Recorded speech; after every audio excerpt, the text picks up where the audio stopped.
I went to exactly one party in my new, wealthy neighborhood. Then my neighbor Brenda sued me. In court, she held her bruised and battered daughter, Tiffany. She accused my son of rape. Mid-hearing, Tiffany tugged her collar down. Red marks circled her neck.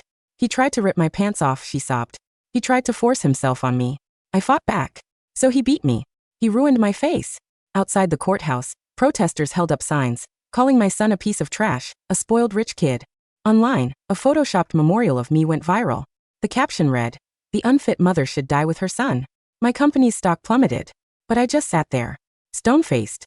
I asked for my son Cooper to be brought in. The courtroom doors opened. Cooper walked in. Everyone froze. My new neighbor sued me. In court, she sobbed as she accused my son of raping her daughter. "Your son is a monster." Brenda shrieked at my expressionless face. "He just moved in and he beat my daughter Tiffany. He raped her." Ms. Mitchell. Tiffany's lawyer, Gavin, glared at me. "Let's be clear. On the night of July 15th, did your son, or did he not, brutally assault my client?" I sat at the defendant's table. The wild accusation hung in the air. I said nothing. Outside, protesters chanted, "Justice for Tiffany." Camera flashes pulsed through the windows like lightning. "I do not," I said, my voice cold. Gavin turned to the jury. His face was a mask of agony. "Ladies and gentlemen, she refuses to take any responsibility for her son's violent rampage." I glanced at the gallery. My new neighbors whispered. Their eyes dripped with disgust. Mrs. Patterson was shaking her head. The Johnsons turned their faces away completely. Just last week, these people were all smiles at the neighborhood barbecue. They couldn't wait to welcome a tech mogul to the block. When they heard I had a son, a bodybuilding champion, no less, they practically tripped over themselves. "He must be such a fine young man," they cooed. "You're so lucky." Now they looked at me like I was garbage. The hypocrisy was thick enough to choke on. The memory of that afternoon hit me. A week ago, Brenda was standing on my front porch. "Harper, you need to get out here and deal with this." She was holding Tiffany in her arms. The girl was covered in bruises, looking like she'd just come from the emergency room.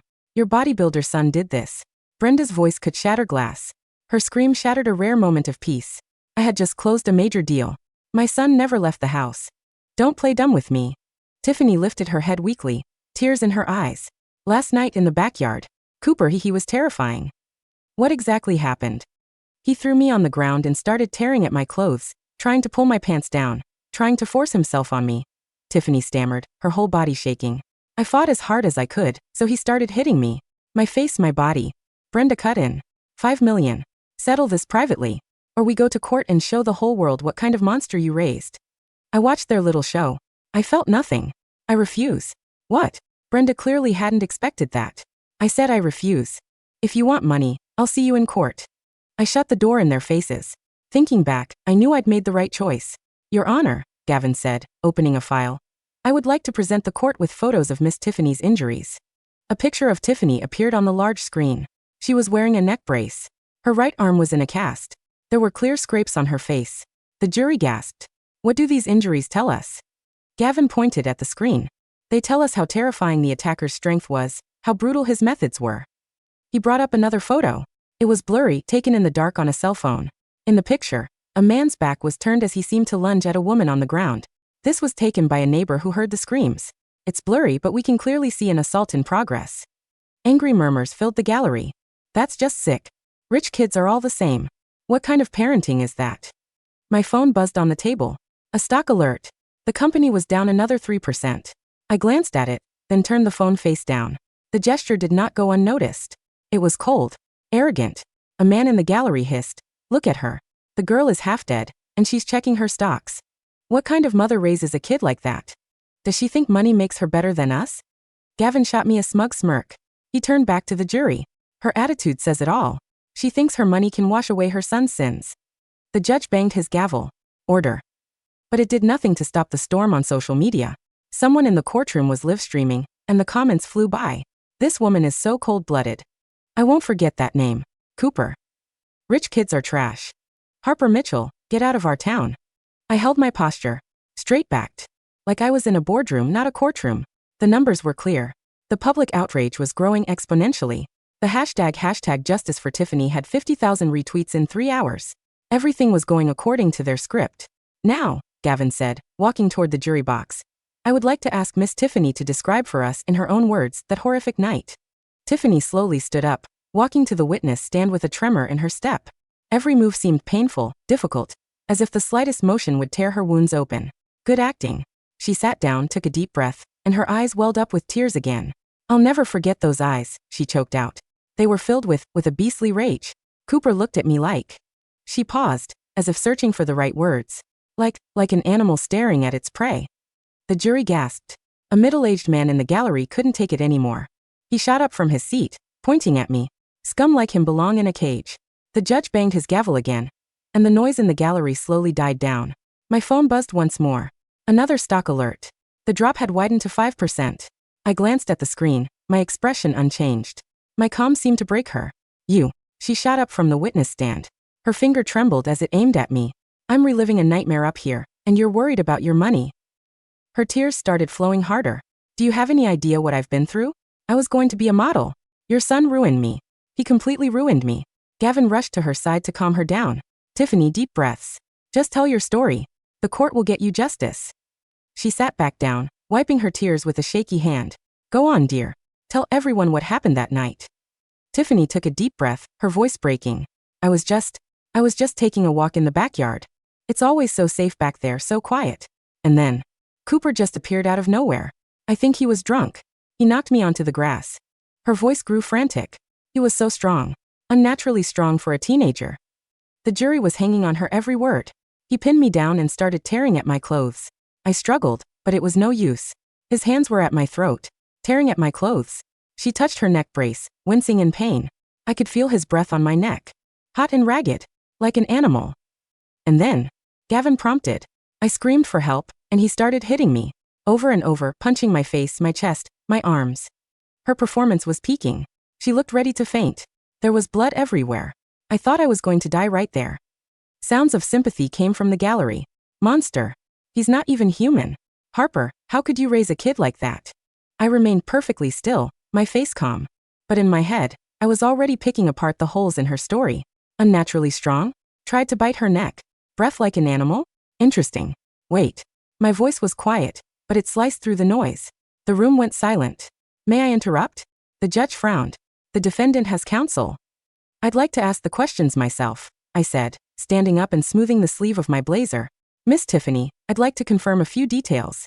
Gavin shot to his feet. Objection. The defendant is intimidating the victim. Your Honor, I simply wish to clarify a few technical points. The judge eyed me. Aloud. But be respectful. I walked toward Tiffany. My composure was clearly making her nervous. You said he tore at your clothes. And those marks on your neck, you said he bit you. Tiffany stared at me, confused. What are you talking about? Think about it. A man in a rage uses his fists. He rips and tears with his hands. An animal bites. An animal acts on pure instinct. You're describing an animal attack, not a human one. Gavin leaped up again. Objection. The defendant is humiliating the victim and implying she's a liar. The judge banged his gavel. Ms. Mitchell, watch your words. I turned to the judge. Your Honor, I'm not questioning the victim's honesty. I'm simply pointing out a biological fact. Then I turned back, looking directly into Tiffany's eyes. Her gaze started to shift. I gave her my first smile of the day, but it was as cold as ice. It's obvious you've never even seen my son. If you had, you would have come up with a much better lie. Tiffany's face flushed red. She clearly hadn't expected me to challenge her so directly. How can you say that? She stammered, her voice thick with anger. I almost died. But you didn't, I said calmly, watching her reaction. And you're able to stand here and testify in perfect detail. Because I was lucky. Tiffany was almost screaming now. If my neighbor hadn't heard.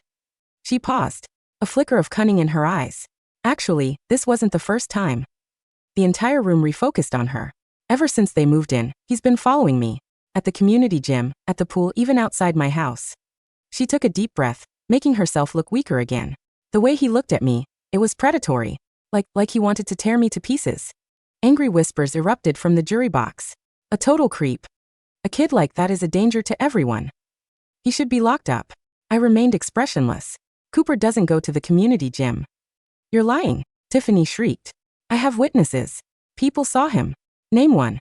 Her mouth opened, but no names came out. Just then, Brenda shot up from her seat in the gallery. That's enough. Her voice was a piercing shriek. Harper, you will not humiliate my daughter like this. You want proof? Brenda held up her phone. This is a recording from that night. I heard a noise and hit record. Brenda connected her phone to the court's audio system. A muffled sound filled the speakers. Heavy breathing. The thud of an impact. Some other unidentifiable noises. And then Tiffany's faint whimper. No, please stop. The room fell silent. The recording was more powerful than any testimony. The jury's faces grew darker with anger and pity. Gavin nodded, satisfied. That is a live recording of that night. Ladies and gentlemen, what do you hear? Violence, pain, and the cries of an innocent girl begging for her life. I listened closely to the recording, catching every detail. The heavy breathing. The thuds. The background noise. Wait. Can you play that again? I asked suddenly. Why? Gavin asked, on guard. I want to listen to the details. The recording played again. This time, I focused on the background sounds. The breathing, the impacts. Tiffany's whimpers. And a bird call. A nocturnal bird. Interesting, I said under my breath. What's interesting? The judge asked. I stood and addressed the jury. Everyone, please pay attention to the bird call in the background of that recording. That is the call of a night thrush, a bird that is only active late at night. I turned to Tiffany. But your testimony placed the attack around 6 p.m. in broad daylight. That bird is nocturnal. It doesn't sing until well after midnight. Tiffany's face paled. I might have gotten the time wrong. Did you get the time wrong, or was this recording not made at that time at all? Gavin jumped to his feet. Objection. The defendant is making baseless speculations. But that small point of doubt did little to calm the mob. The live stream comments were still flying. She could have been wrong about the time, but the recording is real. Harper's just making excuses. This kind of legal trick is disgusting. I glanced at the stock alert on my phone. Down another 2%. Gavin clearly realized he needed something stronger to shut me down. He walked to his table and picked up a clear evidence bag. Inside was a lock of golden fur. Your Honor, I would like to submit the final nail in the coffin. He held the bag high for everyone to see. We found this on Miss Tiffany's clothes. He held the bag higher. Golden hair. And semen. We ran the DNA. It's a perfect match to your son Cooper. The room erupted. Gavin's voice boomed, turning to the jury. Ladies and gentlemen, that is the nail in the coffin. DNA evidence. Excited murmurs rippled through the jury box. She has nothing left to say now. Science doesn't lie. Harper, what's your excuse for this? Gavin strutted in the center of the courtroom. A victory lap. Your Honor, in the face of such conclusive evidence, I demand an immediate judgment of $5 million in civil damages. He pointed at me, his voice ringing with power. And we are filing for an emergency restraining order. Keep that monster 1,000 feet away from my client at all times. The gallery burst into applause. Yes, keep that little monster away from her. $5 million isn't enough. He should be in jail. I looked at the bag of golden fur, and the corner of my mouth tilted up in a slight smile. That tiny change in expression didn't escape anyone's notice. Look at her. Brenda shrieked from her seat. The proof is staring us in the face, and she's smiling. That woman has no soul. Her voice grew shriller. Harper Mitchell, if you think $5 million will make this go away, you are dead wrong. Brenda stormed toward the front, her eyes spitting fire. I will ruin you, Harper. I'll bankrupt your company. I'll run you out of this town. She whipped out her phone and went live. Everyone, look at her. Look at this cold-blooded monster. We have DNA proof that her son destroyed my daughter, and she's just sitting there smiling. The comments on her live stream exploded. Scum. How is she even a mother? Harper Mitchell. Remember that name. Boycott her company. Just then, Tiffany let out a pained moan. Mom. I can't. Her body swayed. And then she slowly collapsed to the side. Tiffany. Brenda shrieked, rushing toward her. Gavin immediately called for the paramedics. Quick. She's been triggered again. It's all because of the defendant's cold-hearted attitude. The courtroom descended into chaos. Cameras flashed wildly. The online audience was completely captivated by the drama. That poor girl. This is all Harper's fault. That woman is a demon. I remained in my seat, calmly observing it all. The paramedics checked Tiffany's blood pressure and pulse, then confirmed she had simply fainted from emotional distress. She needs rest, the medic told the judge. The judge looked at me. Ms. Mitchell, in the face of this evidence, do you have anything else to say? I slowly rose to my feet and adjusted my blazer. I have one question, Your Honor. What is it? So let me confirm, I said, my gaze locking onto Gavin. This hair and this semen, they came from the attacker. Of course, Gavin said smugly. It was found on the victim's clothes. And you, Miss Tiffany? I asked. You agree? Tiffany, who had conveniently awakened, nodded weakly. Yes, that's it. I'll never forget when he grabbed me. Excellent. I turned to the judge, my voice ringing with clarity. Then we are all in agreement. This evidence came from the person who attacked Tiffany. This evidence is the key to this entire case. That is correct, the judge affirmed. Brenda stood up again in the gallery. She's just trying to stall. Your Honor, rule now. Don't listen to any more of her nonsense. Yes. Rule now. Make her pay. Justice for Tiffany. The entire courtroom had become a sea of anger. I checked my watch, then looked at the judge. Your Honor, since this is the deciding piece of evidence, I believe this case will be settled very soon. What do you mean? I smiled. I'd like to call a witness. Gavin frowned. What witness? This case is closed. I call the defendant to the stand. I announced, my voice cutting through the tension. The judge stared. You're calling your son? Yes. I turned toward the heavy courtroom doors. Bring in Cooper. The room fell silent.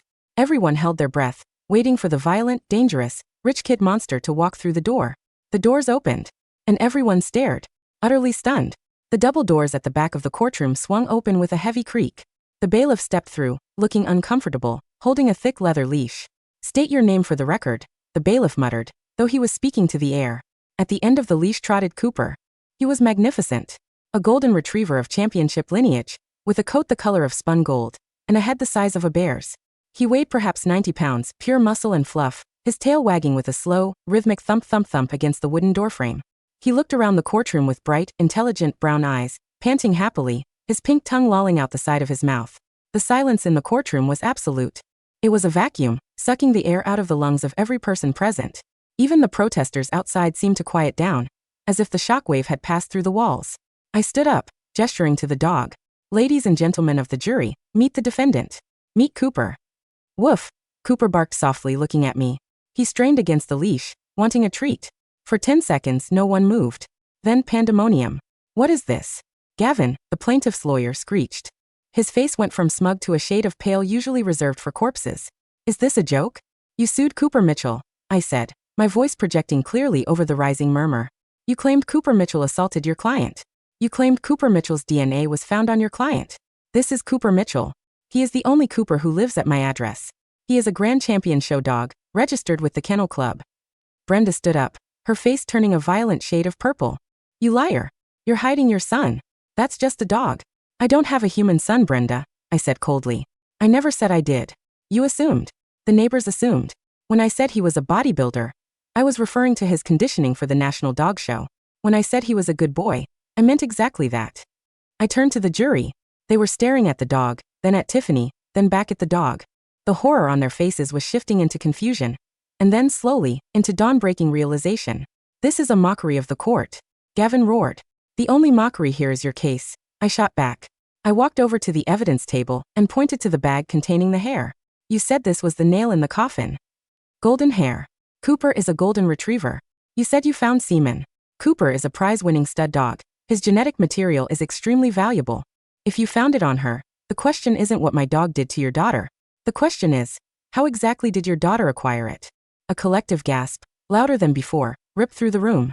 The implication hung heavy and grotesque in the air. Tiffany, still slumped in her chair from her fainting spell, suddenly looked very awake. Her eyes darted around the room like a trapped rat.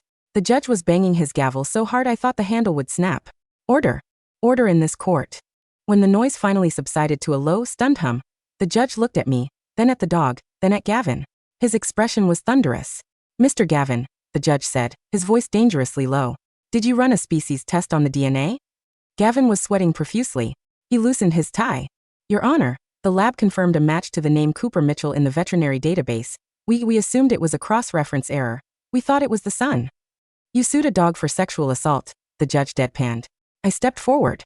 Your Honor, I would like to direct the jury's attention back to the testimony given by Miss Tiffany not 10 minutes ago. I turned to Tiffany. She was shrinking into her seat, pulling her collar up. Tiffany, I said, my voice sharp. You stated under oath that Cooper tried to pull your pants down. You stated he punched you with fists. You stated he pinned you down with human weight. I pointed at Cooper, who was currently sitting and offering his paw to the bailiff. Does that dog have thumbs, Tiffany? Can he undo a zipper? Can he throw a right hook? Tiffany stammered. It was dark. Maybe it wasn't him. Maybe it was someone else. Someone else. I raised an eyebrow. But you were so sure. You described his eyes. Beastly rage, you said. And the DNA? You said the attacker left that DNA. So was it the dog or was it a man? It can't be both. I don't know, Tiffany shrieked. Stop confusing me. I'm not confusing you. I'm exposing you. I turned to the screen where the blurry photo was still displayed. And this photo? The attacker's back. Look closely. I signaled to my legal team, my actual lawyers, who had been sitting quietly in the back, letting me run the show until now. One of them connected a laptop. Enhance the image, I commanded. The blurry shape on the screen sharpened slightly. It was a figure in a hoodie crouching. That is a human, I said. But the DNA belongs to the dog. Which means, ladies and gentlemen, the scene was staged. The DNA was planted. And the injuries? I looked at Tiffany's cast. Brenda, you're a nurse, aren't you? Brenda froze. A nurse would know exactly how to wrap a bandage to make an injury look worse than it is. A nurse would know how to fake a medical report. The tide hadn't just turned. The ocean had evaporated. The livestream comments, displayed on a monitor for the press, were scrolling so fast they were a blur. It's a dog. OMG, she tried to frame a golden retriever. Wait, if the DNA is there, that means she. Sick. Absolutely sick. Harper Mitchell is a genius. My phone buzzed. Stock alert. Mitchell Tech, up 15%. I looked at Brenda. She looked like she was about to vomit. Your Honor, I said. I have one final piece of evidence. I didn't submit it earlier because I wanted them to lie under oath. I wanted the world to see exactly who they are. Submit it, the judge said immediately. My house, I began, is a smart home. It is equipped with military-grade surveillance, including infrared and high-fidelity audio. It covers every inch of my property, including the backyard. I pressed a button on the console. A video file loaded on the big screen. The timestamp read July 15th, 11:30 p.m. In the video, the backyard was illuminated by moonlight. The night thrush, the one I had identified earlier, was singing. Tiffany walked into the frame. She was wearing the clothes from the evidence photos. She looked perfectly fine. No bruises. No limp. She was holding a pair of scissors and a plastic bag. In the video, Cooper trotted up to her, tail wagging, thinking she was there to play. Tiffany knelt. She grabbed Cooper's collar roughly. She used the scissors to snip a chunk of his fur. Cooper yelped and backed away. Then, a man stepped into the frame. He was wearing the hoodie from the blurry photo. He lowered his hood. It was Gavin, her lawyer. The courtroom gasped so loud it sounded like an explosion. In the video, Gavin handed Tiffany a small vial. Spread this on the clothes, he whispered. The audio was crystal clear. It's from the stud kit Brenda stole from the clinic. It'll match the dog. We'll say the son is a monster. Got it, Tiffany said. She took the vial. Then, the most damning part. Hit me, Tiffany said. Gavin hesitated. Are you sure? Do it. It has to look real. Mom says we need at least $5 million to pay off the house. Gavin punched her in the face. Tiffany went down. She screamed, the scream from the recording. Then she started laughing while clutching her eye. Harder. Break the arm. The video ended. The silence that followed was heavy, dangerous. It was the silence of a predator looking at prey. But this time, I was the predator. Gavin was trembling so violently he dropped his pen. Brenda had sunk into her chair, covering her face with her hands. Tiffany was staring at the screen, mouth open, paralyzed. Perjury, I listed, ticking off fingers. Fraud. Conspiracy to commit extortion. Animal abuse. Filing a false police report. And for you, Mr. Gavin, assault and battery on your own client. Caught in 4K resolution. I turned to the judge. I move for an immediate dismissal of all charges against me and my son. And I would like the bailiff to take these three into custody. The judge didn't hesitate. Case dismissed with prejudice. Bailiff, arrest the plaintiff, the witness, and the plaintiff's counsel immediately. I am holding you all in contempt until the district attorney arrives to file felony charges. As the handcuffs clicked onto Gavin's wrists, he started screaming. It was Brenda. It was her idea. She said the woman was rich and lonely. She said it would be easy. Brenda was sobbing, dragging her feet as she was hauled away. I just wanted to pay the mortgage. She has so much money. Why couldn't she just share? Tiffany didn't say anything. She just wept, no longer the victim, but a criminal exposed. I walked over to Cooper.